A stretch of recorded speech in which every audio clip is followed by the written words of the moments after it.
it's the matriarchy. You're not going to be centered in the frame, so yeah, that's okay. As long as we should at least get Taylor in the frame. Oh, hey, look at this. Okay. Yeah. Welcome, everyone. Please, yeah, let's get the Hi, everyone. I'm Taylor. I'm the captain of Star. I'd like to welcome you to our very first mission of the year, previously on Star. Woo! Yeah.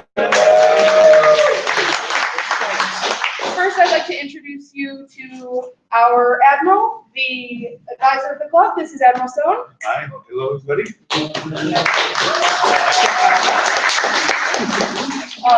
And this is my bridge crew, Ava. She is the first officer. My name is Ava. Hello. Claire, our operations officer. Hi, hello. I am Ops. I am also Claire. Cameron, our comms officer. Everybody on comms, sorry, I left my short red dress at home today. And Derek, our engineer. Hey. So today we're going to be doing 4-minute recaps of everything we did last year and everything we're going to do this year. Well, this year. But before that, I'm going to give you to our comms officer so he can give you some announcements. Thank you all for coming.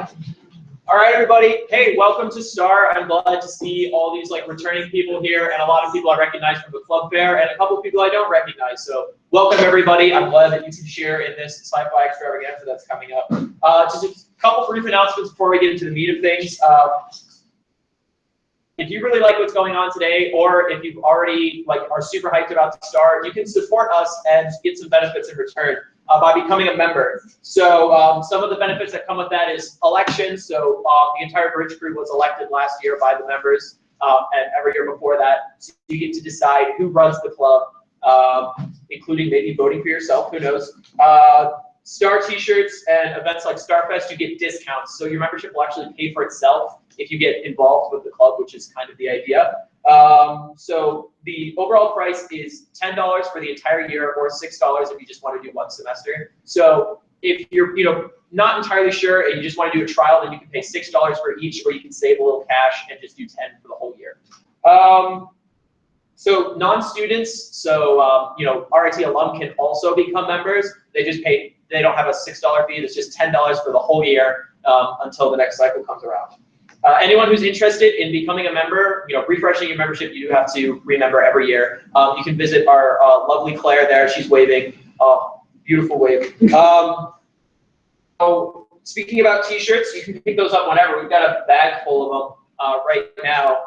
That's going to be $10 for a member. So if you want to just give us a 20, we can get you your membership and a T-shirt. Or if you just want a T-shirt and not a membership for some reason, that's $15.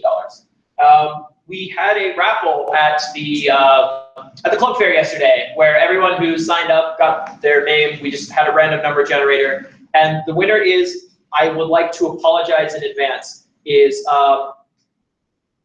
we say Otasawi. Is that person or anything somewhat similar to that name? Are they here?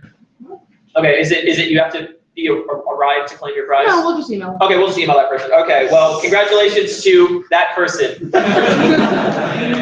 He's watching at home. Just Yeah. like, oh my god. Speaking of, quick aside, you can watch it home on our YouTube channel. Wow. We see all of these live. Look at that, I can see myself. Hello, people watching at home. What a pleasure to not see you. Show up next week, you slackers. Speaking of Slack. Yes. Speaking of Slack, yeah. There's, usually while the presentations are going on, we like to keep it kind of quiet in the room out of respect for them. But occasionally there are comments that you absolutely cannot keep to yourself, and we use the Slack for that. So if you just go on any web browser, there's an app on your phone, or if you have your laptops with you, ratstar.slack.com. And that's just this huge, it's supposed to be for group work, but we just use it for goofing off about all sorts of different sci-fi topics. We have all sorts of different categories ranging from Star Wars, Star Trek, Pacific Rim, Rick and Morty, pretty much anything you can imagine is on there. And if it isn't and you can generate enough interest, we'll get it on there for you. Another really exciting thing that we have coming up very soon is, has anyone heard of Star Trek? Has anyone heard of Star Trek Continues? Yes. Okay, slightly less hand. Star Trek Continues is a fan-made web series that's very high production and very well done that I highly encourage you all to check out.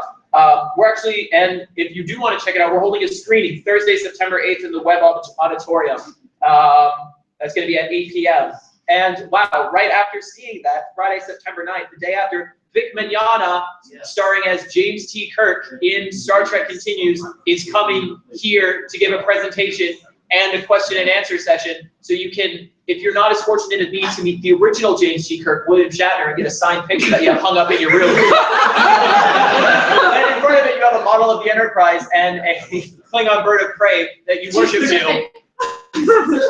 Sorry, I get excited about that. You can get the next best thing. And no, I'm just kidding. Vic is fantastic, and I highly encourage you all to come out and meet him at Ingle Auditorium the day after, Friday, September 9th at 10 a.m. You don't have to remember any of that. That's in the email that I sent to you all today. Wow, I worked hard on that. Please read it. That is pretty much it, besides the fact that you're going to see a lot of really cool missions up here today, and it's probably going to give you ideas for your own sorts of missions. You can talk to any of the bridge crew members, all bridge crew, just like a quick hands up so people can remember who we are, about your mission ideas, and we'll put you on the list and you can run your very own mission. So without further ado, here's a bunch of missions. You can follow along on the program if you grab one, and every presenter has 4 minutes. Just 4. Oh my goodness. Get it there! Okay, so in Marvel Team Up number 137, Galactus gave the power cosmic to Aunt May, making her what I would consider the first great anti-hero. Hey! Oh wait, anti-heroes, I am sorry. That is something completely different. Heroes who are lead characters who are not antagonists but don't have heroic qualities, like it's established in the Hero 1000 Faces book, Outlining Heroes. Protagonists who do good things for the wrong reasons. So how do characters become anti-heroes? There could be a hero who and then time kind of forgot them and they kind of fell off into the background. They can be the small-time criminal who has to go save the universe because he's one of the idiots who lives in it. It can be the runaway robot that tells its creator, "You're not my real dad. I'm going to go fight the evil on my own terms." This is to be confused with anti-villains, which are for good reasons. Like I'll discuss. We just compared. We had like a whole chart of hero versus villain versus anti-hero versus anti-villain. 3D access. It got kind of interesting. And then the is the anti-heroes most people think of, which is the dark, brooding, grim, gritty, not completely emotionless ones. Those we call the 90s anti-heroes because that's like around when they came about. Because there was a time in the 90s when anti-heroes became super popular because everyone wants to be Alan Moore. So a lot of anti-heroes were created in that type. A lot of old ones became popularized. Characters who hadn't been suddenly became anti-heroish, which is how we got Wolverine, who suddenly no longer cared about his complex backstory and just stabbed everybody. And we got an Aquaman who suddenly had a hook for it, and oh, sorry, I cut myself on the edge. Oh, somebody else wants to. Thank you, Joe. Eat the flesh and salt the wound. We had a Borderlands mission. Froyo. Hi, Froyo. Hey. I'm just kidding. Welcome to Badass Critter Badass, two badasses! Welcome to the Borderlands universe, where if you have a gun, you can become Vault Hunter. As long as you have some sort of weird unorthodox skill, like apparently dual wielding, and being able to yell at the top of your lungs while simultaneously reloading both of them. But in the Borderlands mission, we talked about the timeline. Does anybody mind spoilers from that?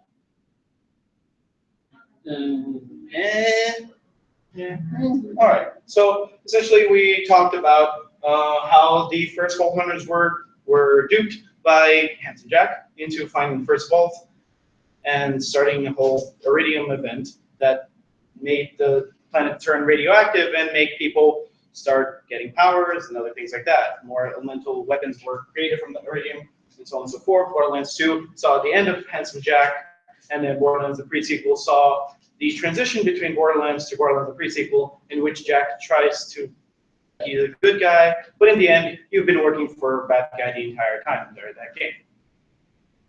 Moving on, we talk a lot about the design of Borderlands characters. Is anybody here a fan of Scooter? Woo! Scooter! Giraffe! Scooter and other characters like him all work off of the basic principle of asymmetry. If you look at a picture of him just standing perfectly still like this, you will notice that almost no detail is copied over from the other side. And Jack, the same goes for the Gunzerkers of Salvador, Zero, and so on and so forth. The idea is to make each character look visually interesting, as if, you know, you'd like to meet them and possibly die by their blade or something, because they're all, let's face it, psychopaths.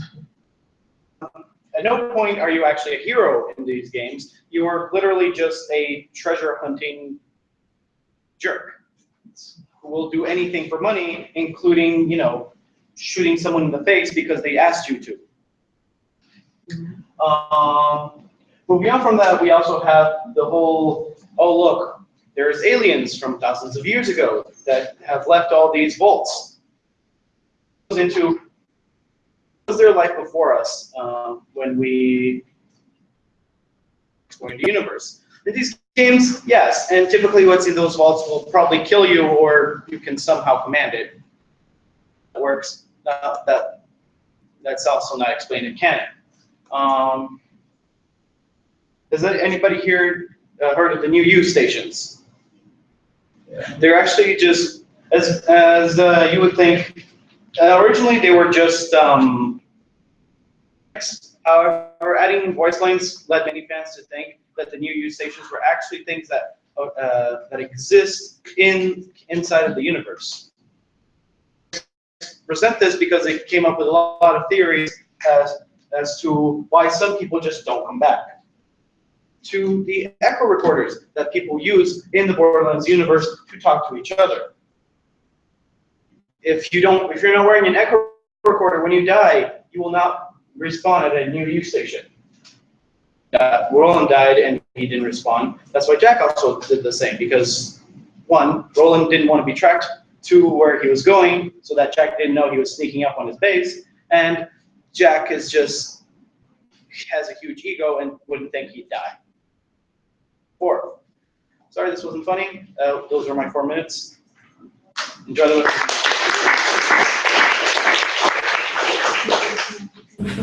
And you said, Okay, yeah, easy. Okay, Derek, you're up next talking about the Slack. Next up, the Slack. Cameron kind of talked about it already. Do a picture of our Slack page if you go to visit it on Chrome. So you have on the left, you have all the different channels that you subscribe to. You can add more channels up here. You can add plus button. So yeah, this is a great place to go to talk about anything you care about with other people that care about the same thing. You can go talk about it on the same channel, or if there's no channel there that quite fits what you want to talk about, you can suggest a new one. And yeah, so go to the Slack, use it, have fun, talk about stuff. use it during the meeting to make fun of Derek. He's so tall. Or Cameron, you know, whoever you Oh, too far. Also, if you're not here, all you just watch the stream and talk on the Slack. So, yeah, that was the 4 minutes, but. Go be a slacker. Do the Slack. All right, we're going back to the future, back to the past, because it was last year that was the future. But it was the present when we did this mission. It's very confusing. Froyo's going to come back up and explain it to us. Why didn't you say back to the Froyo? You missed an opportunity. In.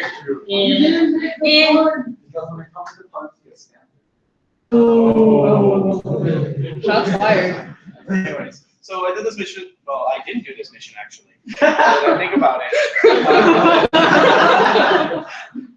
Instead, Brian did this mission because I was in the hospital with appendicitis, having appendicitis done on me. Anyways, talking about the movie and not my organs anymore. So the entire idea of the meeting was to go back and see what similarities there were between our 2015 and the 2015 of Back to the Future. One of the big similarities was we have teenagers hopped up on tech, with Pokemon Go, other things like that, Facebook. We certainly have some research going into hoverboards, though not nearly enough to my. Mercedes has a very nice hoverboard that works off of supercoolants, but it only works on a magnetic track that goes one way. So you just sort of hobble over. And of course, it was just a commercial for them. Other than that, we also talked about a movie that made it enjoyable. For example, if you'll notice, there are some gags. Please sign. Thank you, Alex. In every movie, Marty wakes up to somebody he thinks is his mom in the present, but really is either her younger or her older or her very, very descendant. We have what? Ancestor. Ancestor. Ancestor. Oh, and we also have, if always crashes into a pile of manure. I'm not going to say the other word. And so on and so forth. And that, the narrative of this movie is fairly simple. Boy meets crazy scientist. Crazy scientist invents time machine. Time machine ruins everything. Parking lot, and a dead man in a science suit with bullets on him. And apparently, the Libyans crashed into some sort of photo booth. And the kid who was there was never found again. Yay! Yay! Classic. Like I said, I didn't do as much as Ryan did. I was in the hospital. I was working. I was concerned you were going to be like, oh my goodness. All right, everybody. Coming up next is a lot of what we do here is very planned out, meticulous, line by line. But every so often we like to take a break, and PowerPoint karaoke is how we like to do that. So one of the more improv events that we do now I'm afraid. One of the more improv events we like to do here is called PowerPoint Karaoke. To do this, but we do a nice fun sci-fi spin on it. And basically the idea is someone gets to come up to present, and you could sign up to be one of these people. And that person is going to get a deck of slides that someone else made. And they don't know what those slides are going to say, but they are now an expert on whatever that topic is, and it's their job to inform the rest of the audience. We have our lovely first officer, Ava Enoch, coming up to present on something that she has studied and researched extensively, and is here to teach all of you about. I have a doctorate in. Yeah. An expert on the turbo-encabulator, which, as we all know, is a very important aspect of engineering. An engineer is what I am. And so I know about the turbo-encabulator. Next slide. I am an engineer. Now, the problem. There are so many problems in the world that can be solved with the turbo-encabulator.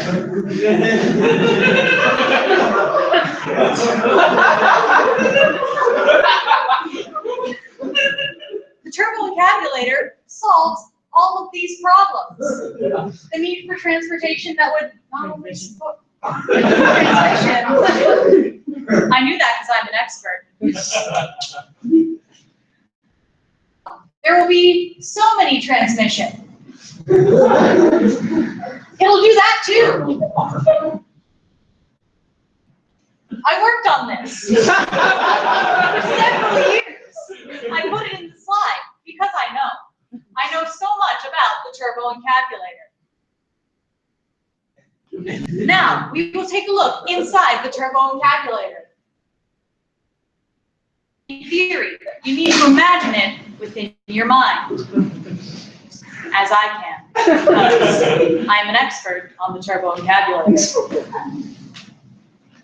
It throws out the old method of power generated because the old method was dumb and didn't work nearly as well as the turbo encabulator works, which works so well.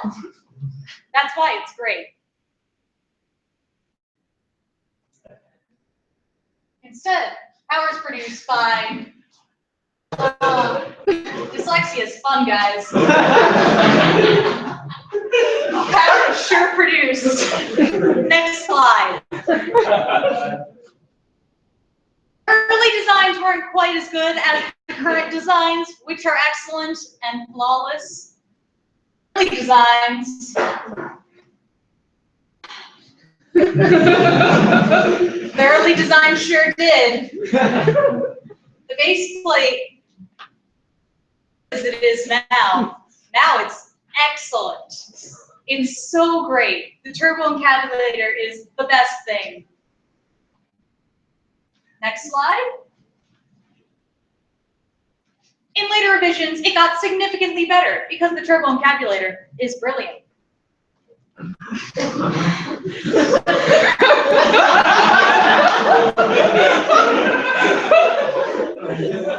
you can all clearly see and read here, I assume, I can't.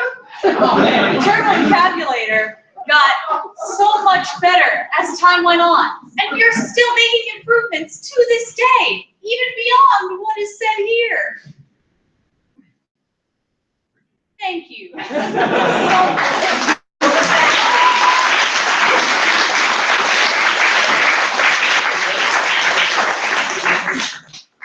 going to stay up here. I'm doing the next one. I can read the next one. I'm Ava, and I'm going to talk about committees.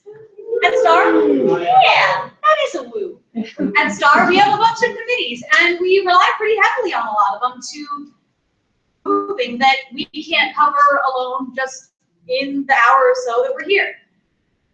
Book club, which meets right before Star. They meet right outside by the comfy chairs, and they meet till when Star starts. They're a little culty, they're pretty fun, and we elected a new fearless leader. Froyo, say wubba lubba dub dub. You almost did, that's Froyo. He's the new fearless leader of book club, and that's pretty great. Your committee is super important. They make all of our posters, and they help hang all of our posters, and we poster so much. And if one person does it, yeah, right, Zachary? Yeah. All right, and our head of PR committee. Say wubba lub dub dub, Ryan. Wubba lubba dub dub. That's our head of PR committee. If you have questions for Ryan about postering, designing posters, hanging posters, or join us on Wednesday, this coming Wednesday at 8 o'clock. In a place. Which is 8 o'clock. The time is 8 o'clock. The place we will post on our social media. Interested, please show up. We would love to have you involved in that. It's a lot, and the more people we have involved, the better it is for us. So much better. We also have the fall event committee. Last year, we had an awesome fall event. Who's wearing a Peslum shirt? Ryan's wearing a Peslum shirt. It was Space Slam, lovingly known as Peslum. And we played a bunch of sci-fi games and had, it was a whole competition. There was sci-fi trivia, which was really hard, which was really fun. It's awesome. So we will have more information on that when we start planning the fall event. We also have Starfest committee. Starfest is our big sci-fi event. It's our little mini convention that is awesome, and I'm going to be talking about that at the end. Website committee is doing a website now, and it's way shiny. We'll also be talking about the website later, so there's going to be more information on that later. And we're going to have the Artemis committee, which is going to be, super cool. Super cool. Yeah. And we're going to have someone talking about Artemis later as well. So we have a bunch of committees, and they're way awesome. Join a committee if you want to. About committees, please come talk to me, come talk to any of the other Bridge Group people. We have answers. All right, up next, we're all here because we love sci-fi, but if there's one thing I know that all of us like as well, it's money. And Cooper is here to connect the two together.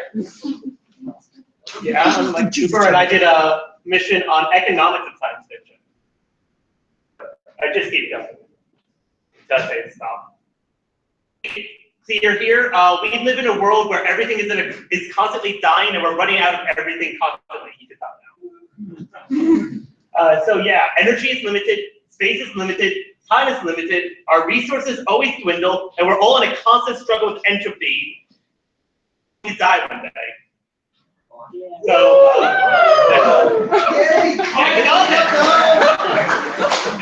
all right. So, what exactly is economics?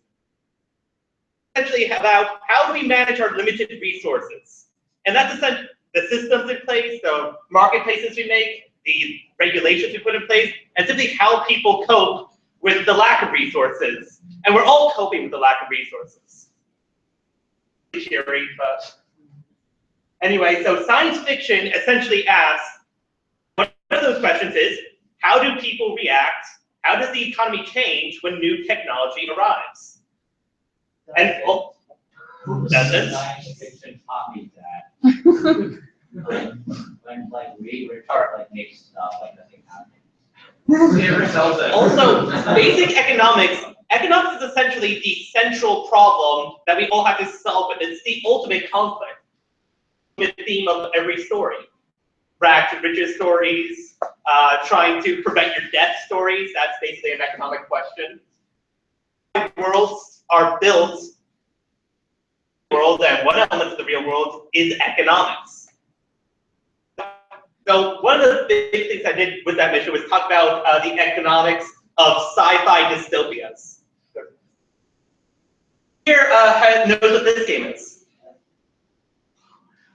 Oh, I know it's a rather obscure game. It's called Fallout, and it takes place after a nuclear apocalypse. It's like Skyrim with guns. Yeah. So after the apocalypse, the United States government collapsed because of simply lack of people and in nuclear fire. Part of that, with the part of the fall of the U.S. government is the fall of the U.S. dollar. Apparently, when there is no U.S. government, the U.S. dollar does not mean much. What? That's not true. Premium money's worth like 5 caps. Exactly. So a new currency came about called bottle caps. Solved several problems. Bottle caps are essentially the money, so it's used in order to buy stuff. The reason bottle caps are valuable is that for some reason people are willing to give you food for these. I don't know why they will give you food for bottle caps, but sure, why not? They'll give you food for bottle caps is that they could then buy food with those bottle caps. They needed some type of medium of exchange, and they decided to go with this. There's also this other game called Metro 2033. Who here has heard of that? Use bullets for currency. Now, bullets are useful because everything in Metro 2033 is trying to kill you, and for some reason they'll give you food for bullets. Russians. There's also other views of the future, some less dystopic, like perhaps utopic views of the future. So who here has heard of Star Trek? What's that? That's one with Wookiees, right? Yes.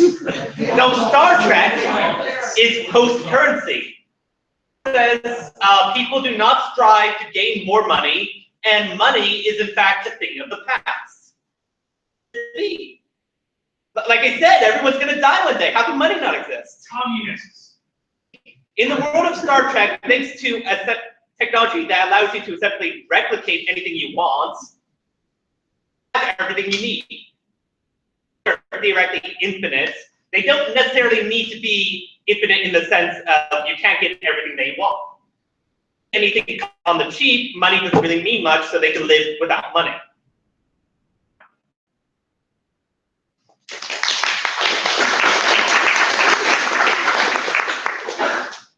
All right, before I get into the next one, just a quick reminder to everyone, like feel free to whisper to your neighbor, but if you want something for the whole audience to hear, put it up on the Slack so you don't interrupt the presenter. They have very limited time and they're trying to get through their thing. This mission, so. Yeah. Anyway, We got a little bit of a taste on that last one, currency of bottle caps, post-apocalyptic nuclear war. It's a fun video game, I promise. Here comes Justin talking about Fallouts. All right. So, I brought up about why do people pay with bottle caps and why are bottle caps worth something? The answer in the Fallout universe is that they're a finite resource. There are only X amount of bottle caps that exist. There will never be any more because the bottling companies no longer exist. There will likely not be too many less because they're not easily destroyed. So they have a standard value. Other systems, this one soda company gains so much of a cultural impression that, and it's kind of silly, kind of wacky. It has good music.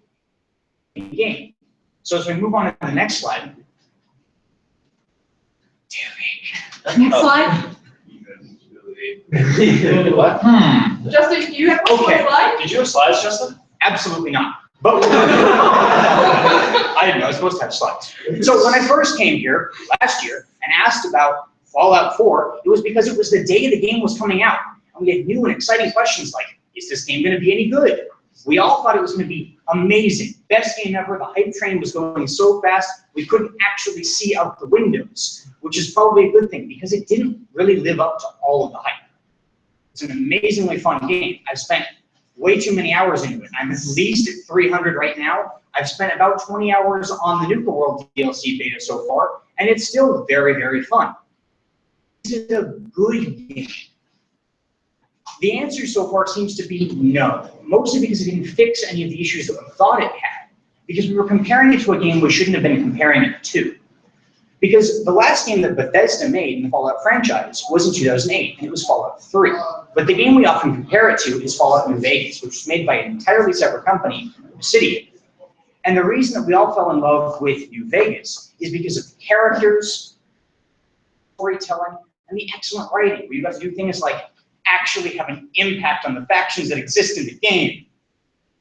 That doesn't really happen much in Fallout 4. It seems to be more of a, who am I going to blow up today game.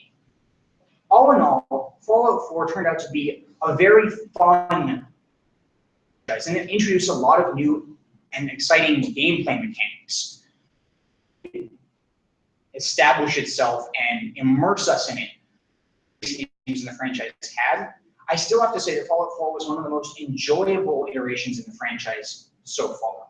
And I'm really excited to see what future companies will do with it now that we know that New Orleans has been trademarked. Now that we have rumors of further DLC coming, anything could happen.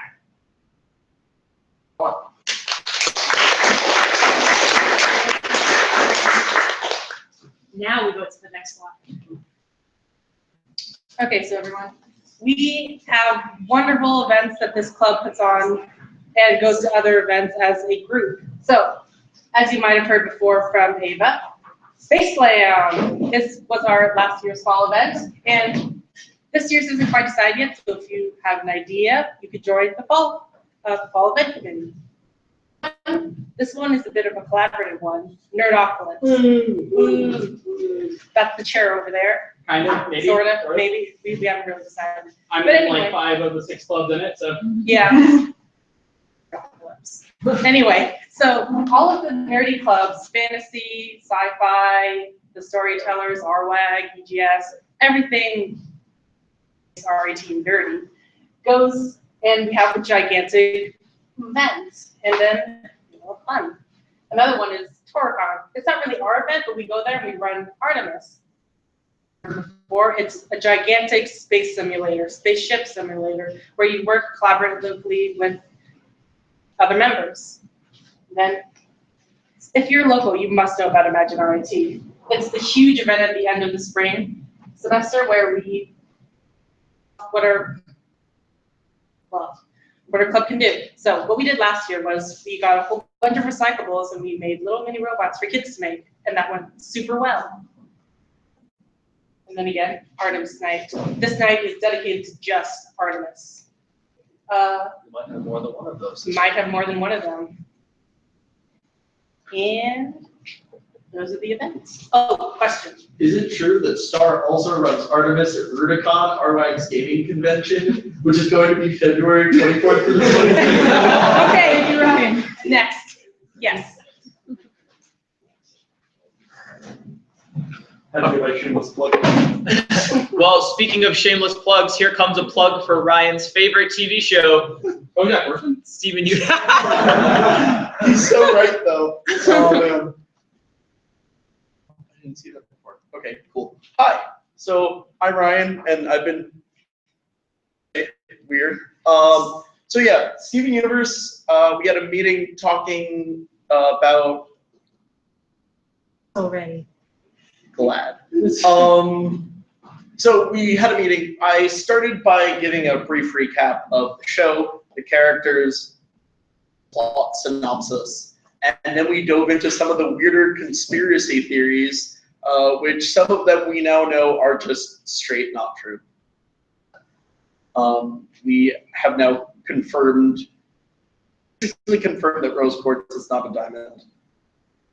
Although I'm still hoping that Pink Diamond is lying the whole time. So yeah, we had a really cool time hanging out with U Club, who we had come in and kind of add a little bit of a break in between our discussion by playing a couple of songs from the show. Is here with her uke, and I think she wants to play a song. Everyone who likes Steven Universe, you're singing with me. Okay? And you're on the rise. I'm not good. You can count on the four of us taking you down. Cause we're good and evil never beats us. We'll go out for pizzas. We are the crystal gems. We'll always save the day. And if you think we can't, always find a way. That's why the people of this world believe in garnet, amethyst, and pearl, and Steven. Your first officer, ladies and gentlemen. So yeah, as much as I'd like to stand up here for another 2 minutes and talk about Steven Universe, for anyone who's behind, all I can say is this Steven Bomb has been phenomenal, and I think we're going to be doing another mission where we're going to be talking about what's progressed since our last meeting. Yes. All right, cool.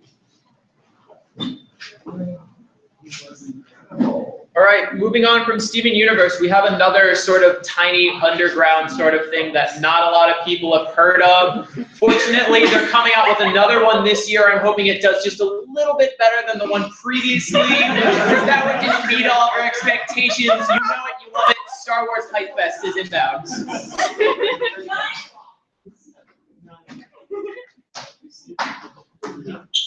I did not come prepared at all. How hard is it to talk about Star Wars? I know, it's not like I do it every meeting or something. Yeah, so what we did for Star Wars Hype Fest was I took multiple trailers from multiple sources, including one that only premiered in Japan, and analyzed them on the screen. A thing called pausing, explaining my thoughts, and keep going and having a discussion with it. And I was sometimes right, sometimes wrong. Some things we just don't straight up don't know. But this year I'm hoping to be able to do a Rogue One trailer, so Rogue One mission similar to that. So I'll be able to do it again. So I don't really have much else.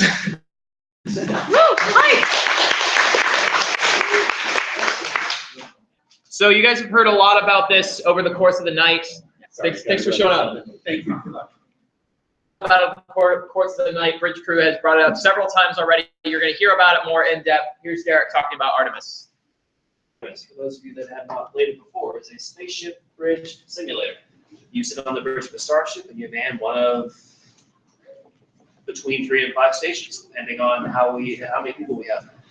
So there's a person that flies the ship, there's a person that fires the weapons, there's someone who runs all the engineering stuff, and we have a science station and a comm station. And it's great fun.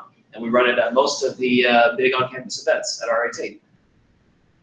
Also, this year, we're looking to start up an Artemis League, where we'll be doing some kind of more regular Artemis games organizing. So if you want to be involved in that, or if you want to be involved in that committee, or if you have any ideas for custom maps, or preferably me. And yeah, Artemis, it's a game. We do it a lot. It's fun. You should join us.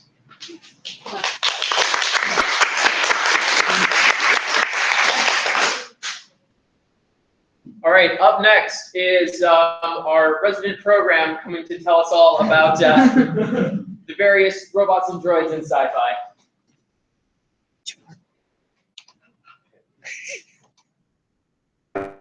Hi, I'm still Zachary. So one of the missions I ran last year that was not improvised was called the Droids Among Us. It was about how initially, when it's not a phone like this, and how in sci-fi androids are generally, they're man-made components like other computers, with the distinct difference of they're trying to mimic humans. So sci-fi focuses on androids becoming more human over time, but how interestingly, in some cases, like Asimov thought hyper-intelligent AI would predate mobile computing.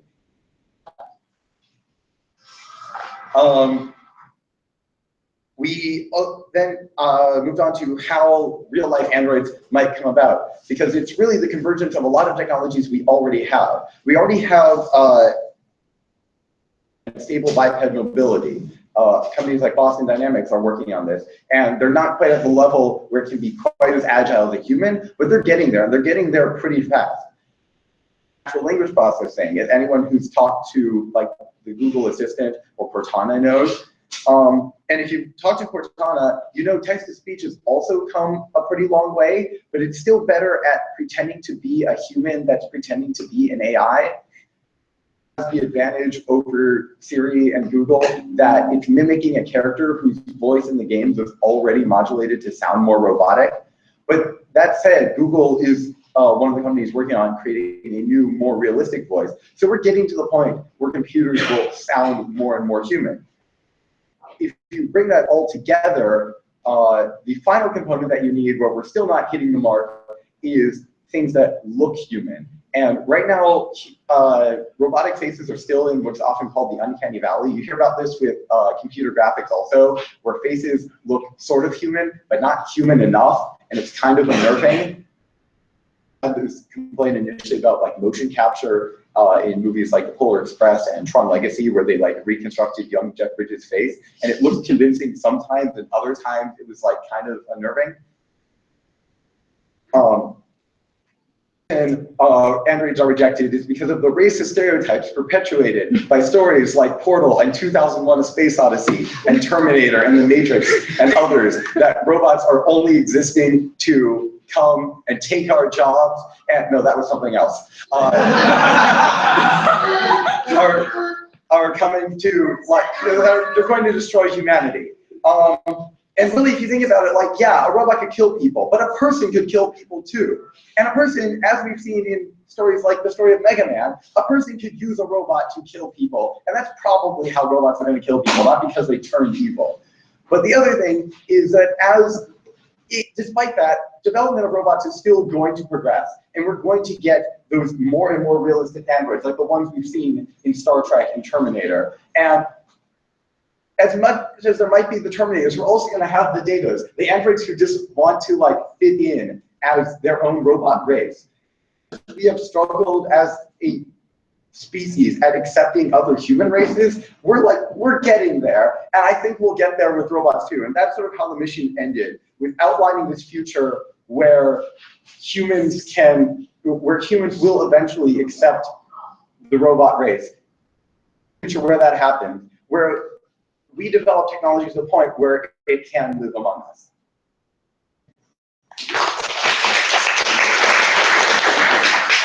So Zach made robots seem pretty impressive, but one thing they can't do. Or can I they? have several movies Or can they? Anyway, Taylor's here to tell us all about love. You got it this time? Got it this time.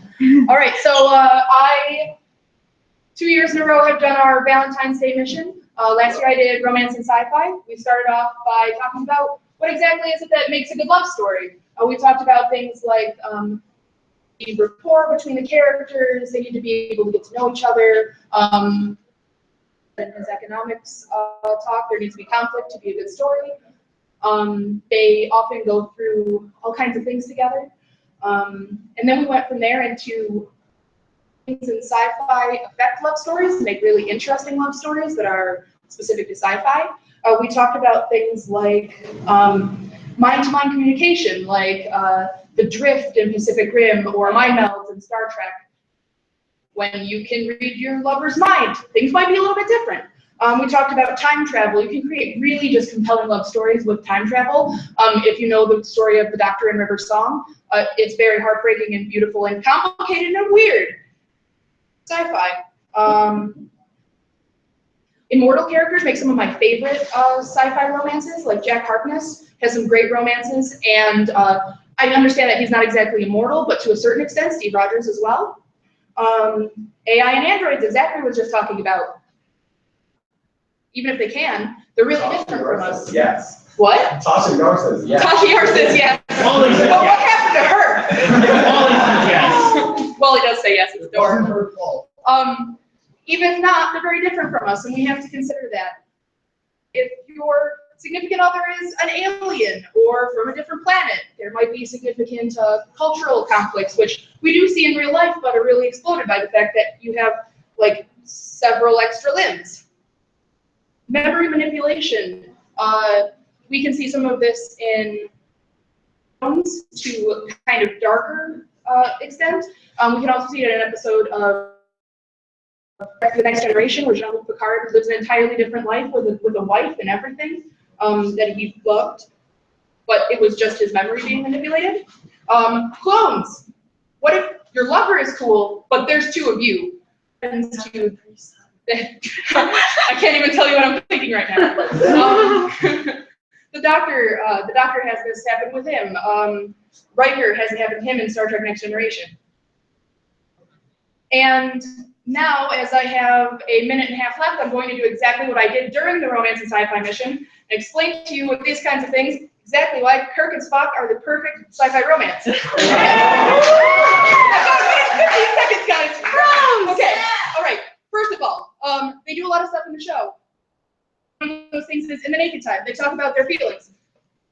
He loves a woman because he can only love a ship. And then immediately Spock comes in and they have a really emotional moment. Next, a mock time. They roll on the ground, Kirk rips his shirt. It's kind of homoerotic, but the important part is there's an element of sacrifice. And Spock, who's a Vulcan, doesn't do emotions very well, smiles like crazy at the end of that episode.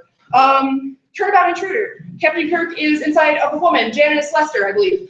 They hold hands, it's amazing, but they do a mind meld and he says, you know the captain better than anyone in the world. True. Very close. Okay, now we're gonna get to the movies. In Star Trek The Motion Picture, Spock goes through an entire conflict about whether or not he wants to have human emotions, and he mind melds with the Voyager probe, and he decides that life is beautiful, and the first thing he does after he realizes it is he holds Kirk's hand again. It's very, very touching, it's beautiful, there's more than that, I've written papers. Wrath of Khan, very, very touching death scene, oh my goodness. Kirk sacrifices his ship, his job, his life, his son. So they've got rapport, conflict, sacrifice, all these crazy things that we decided made a good love story, and that is time. Woo! Kirk Spock.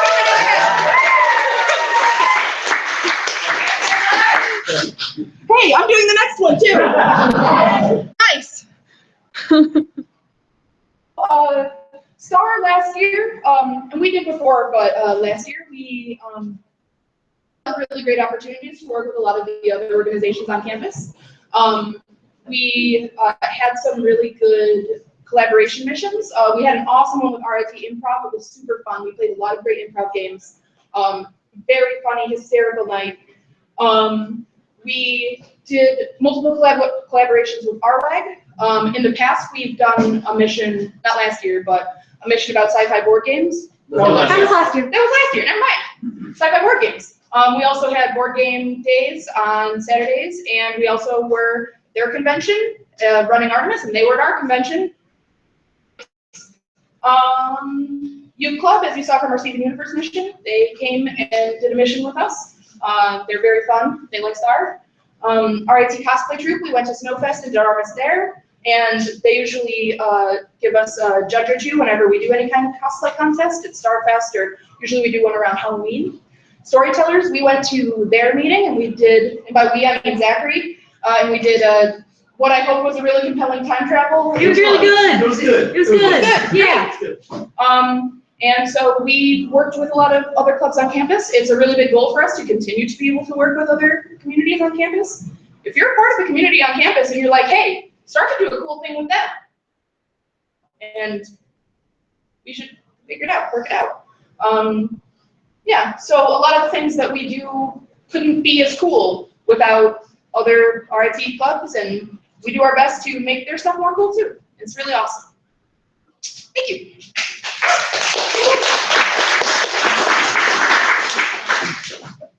That you all realize that Star Trek isn't always this gritty, serious, realistic sort of thing. We took a break 1 week and talked about the goofier side, maybe, and sci-fi cartoons. Hey again, I'm here a lot. I'm actually going to sacrifice some of my, why do I only have 2 minutes? That's rude. Well, it's because I don't like you. That's fair. I don't like me either. Okay, I'm actually going to take a couple minutes out of my presentation to mention that last year Star also did a collaboration with Fantasy Club, which is going to be meeting this Wednesday in this room from 6 to 8. It's going to be super awesome, and tell us what you think would be cool for Fantasy Club to do. Fantasy Club is like Star's little sibling. Yeah, it is. We're like the little brother that decided that we weren't getting enough attention, so we made our own thing.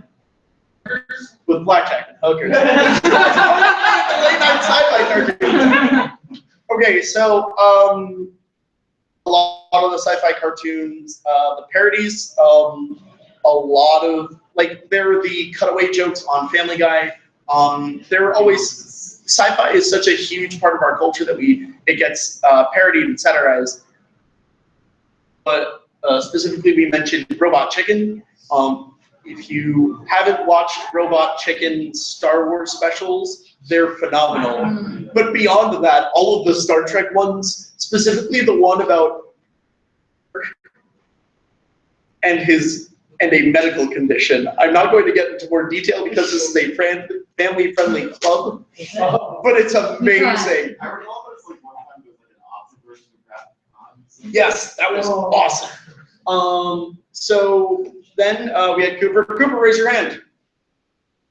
He talked about Futurama and why he thought it was better than and more emotional than Rick and Morty, and why he was wrong. Because I talked about Rick and Morty, about how well it embraces sci-fi while also parodying it. The parallel timeline episode, which was the perfect desecration of the concept of alternate timelines.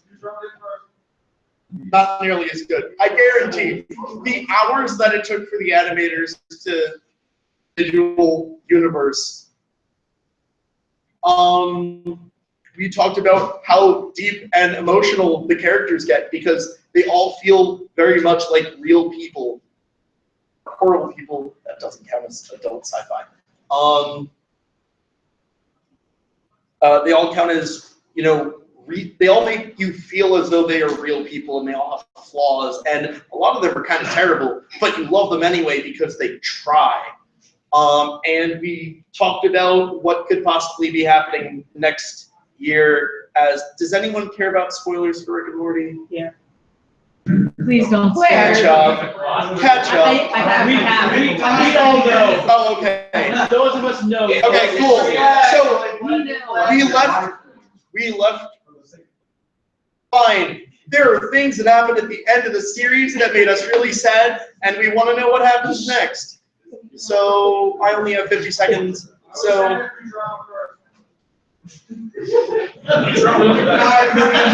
Also, that's okay because this summer I was alerted to, first of all, Justin Roiland used the voices of Rick and Morty to narrate a court case for real life.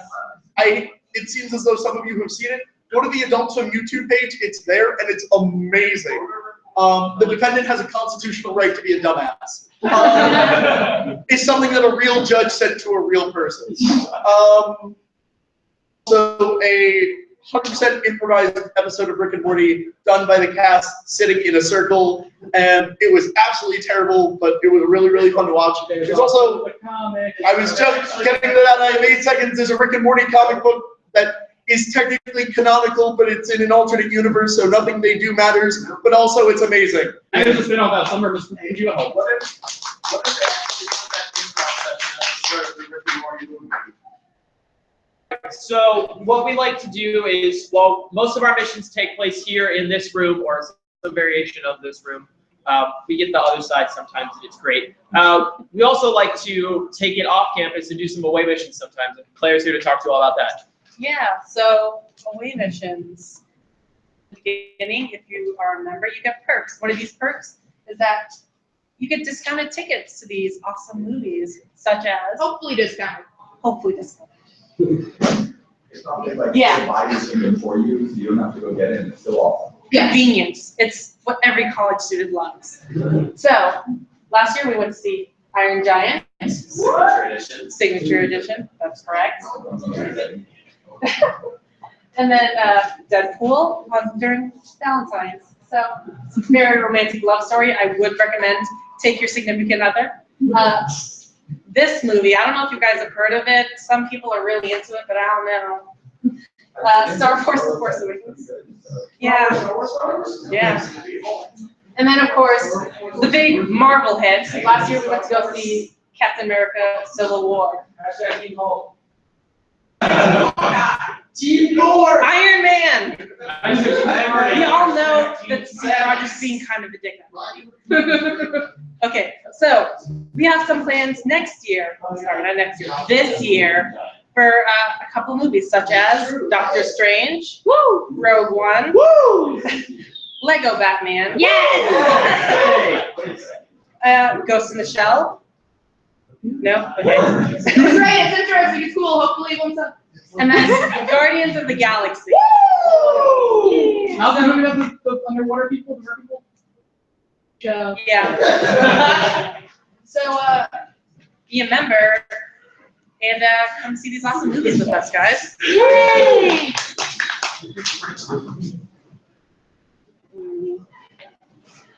Right, unfortunately, there's no good segue from away missions to governments and sci-fi, but Cooper's going to tell us about it anyway.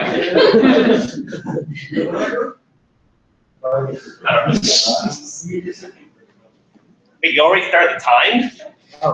No, I didn't. Fine. Go, Cooper, go. All right.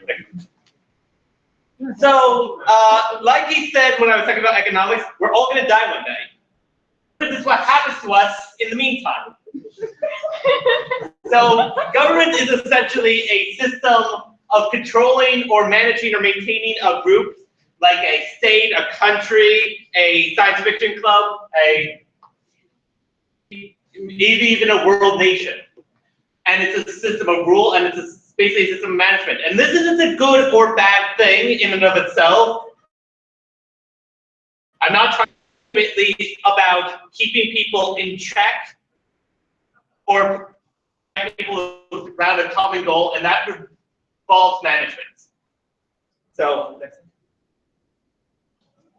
government comes up a lot in science fiction. We all know about the evil empire that's being opposed by the princess who prophecies somehow. So in Star Wars, is royalty an elected position? I've always been confused about that. It's like England is still there, but they're not actually in power. Okay, fair enough. There's a monarchy. So, interesting though is how sci-fi technology can enable new forms of government to take place. So, does anyone here know what the Geth is? People say actually no. Essentially, the Geth is a sort of a species in Mass Effect, a sci-fi space opera video game. Geth is both plural and singular in this case. Basically, it's not so much one AI that's the get. The get is made up of many small AIs and vote on everything in order to come to a consensus. So if you have a get robot that's attacking you, there's one get, all the gets are deciding in that robot, there's at least 10,000 gets in any given robot. So where it's aiming, where it should look, if it should run or not. And it just shows how new technology can enable essentially a true democracy. We also have many works that use government for themes. How many people heard about 1984? 1984 is a work of sci-fi that is now essentially part of mainstream political discussion. People keep evoking 1984 in just conversations that have nothing to do with science fiction. It's because it uses the theme of government and the role of government and the abuse of governments as an essential part of its narrative. Government, to give context, I mean, in Star Wars, it's really about empire versus democracy, the central theme of Star Wars, but it definitely gives context to what the rebellion is fighting for, what the empire is fighting for. They don't really think through every implication of the government. An explanation for why Kirk is on his journey, why the individual Starfleet captains and are doing their own thing. Examples of sci-fi being used to encourage real-world change in government. Who here knows about Metropolis? It is an actually obscure work. The Metropolis is one of the original sci-fi epic movies. It's a very old movie. It helped inspire the Nazis. Just to be clear, the Nazis misinterpreted the entire point of it, unity and understanding. They thought it was about Nazism for some reason, but it was trying to give a real point about essentially class relations and union relations.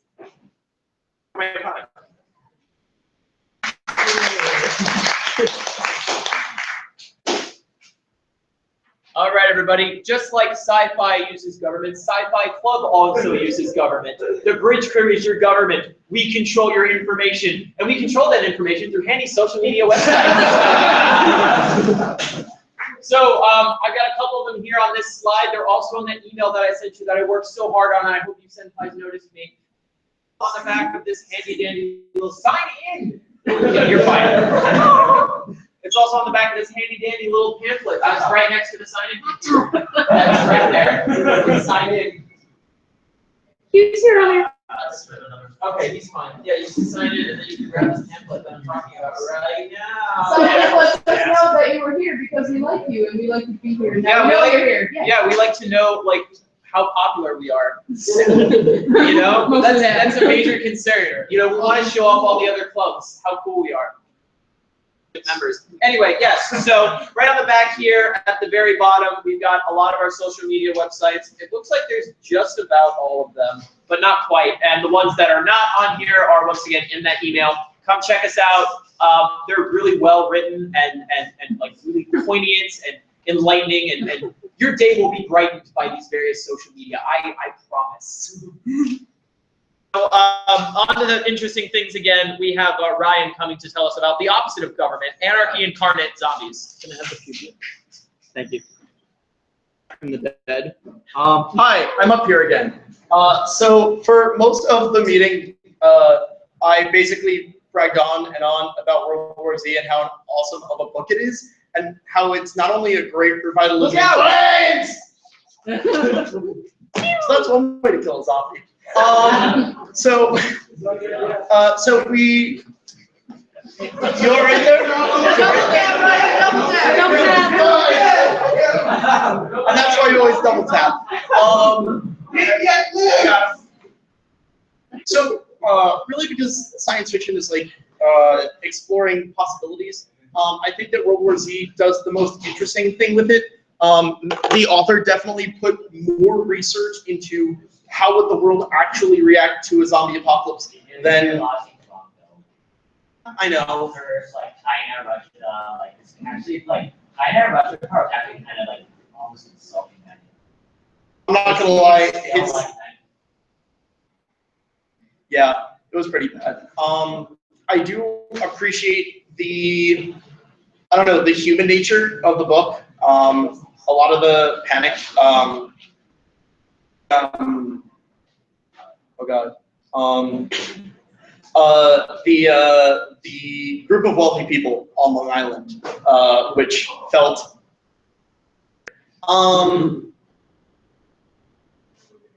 we also talked about different types of zombies and how zombies differ depending on, you know, the creator and what the creator wants to do with them, and also what the creator wants to represent, because a lot of times zombies are a metaphor for consumerism, like in the remake of Dawn of the Dead.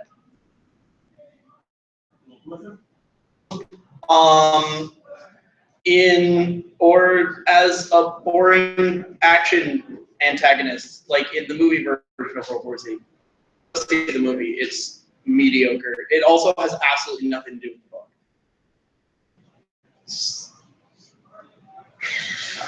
We talked about effective ways of actually fighting zombies in theory.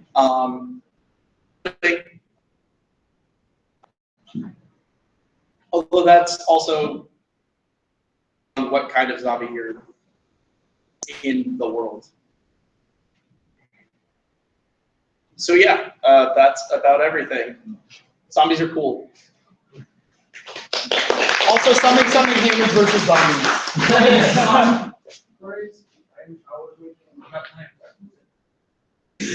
So while many people have a zombie apocalypse strategy ready to go, what we should really have is a what we're going to do when we're on a spaceship strategy, because that's a lot more likely and a lot more exciting. And Derek is going to talk about why some spaceships look the way they do. The mission that we had was much longer than 4 minutes. I actually didn't run that mission, though. I think I did my best to summarize some of the more important points.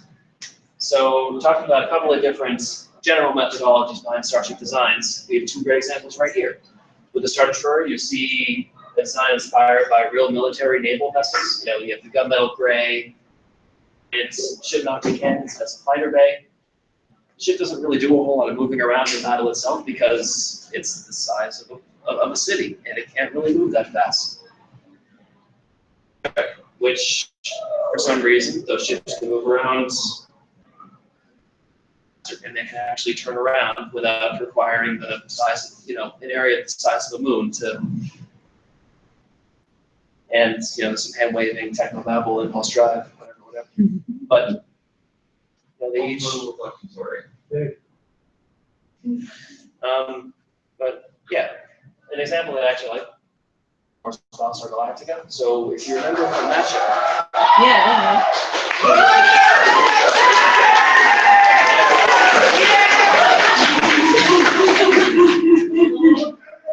So yeah, you walk through the hallways of that ship, you see lots of exposed plumbing, you see much more gunmetal gray. They ripped the set right out of an aircraft carrier. Whereas if you walk around the Enterprise D, it's all like you're in a hotel. So yeah.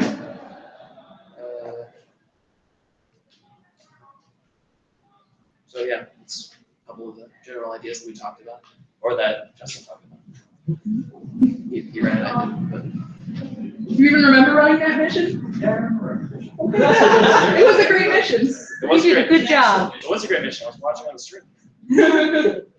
So yeah, it's worth of starship design. Cool.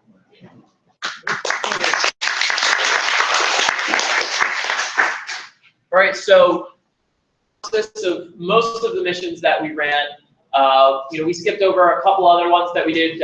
We had a lot of the collaborations that were talked about for a little bit. We also had some like that didn't really get a slide because they were mostly in jokes where, you know, we got up and we just debated about who would win in fights and whatnot. And, you know, we have silly missions every so often that are still related to sci-fi, but don't exactly have a presentation to them.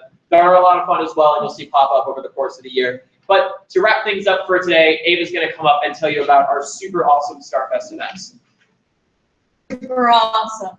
So, years, we've been having a sci-fi event. It is a mini convention, and it is really fun. It's in the spring, and really fun. So we got to do this really amazing thing. We ended up having Nathan Fillion live stream in. If you don't know Nathan Fillion, he is Captain Hammer, he is Castle, he is, and he was really cool and nice, and it was neat.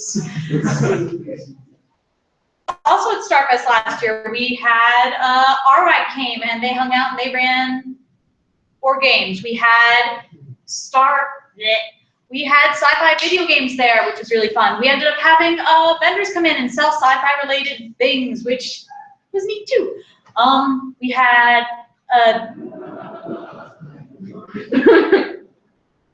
and we had a cosplay contest. And Kyle won the cosplay contest last year as third place. you were third place. Who won? Third place.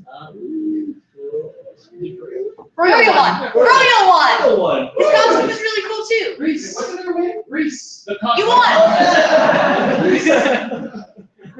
And let's see, what else did we do? We had the canteen at the end of the night, which was what? They didn't show up. Lightsaber duels. You ran that. We had lightsaber duels, and they were run by Palpatine. We had an awesome lightsaber duel performance by RXC Collie Club. It sure is. They were really cool and really nice too. Yes. I was in it twice, and both times it was. And also, let's see, what else did we do? We had the canteen at the end of the night, which was like a big dance, and we had like glow-in-the-dark stuff and balloons. There were so many balloons.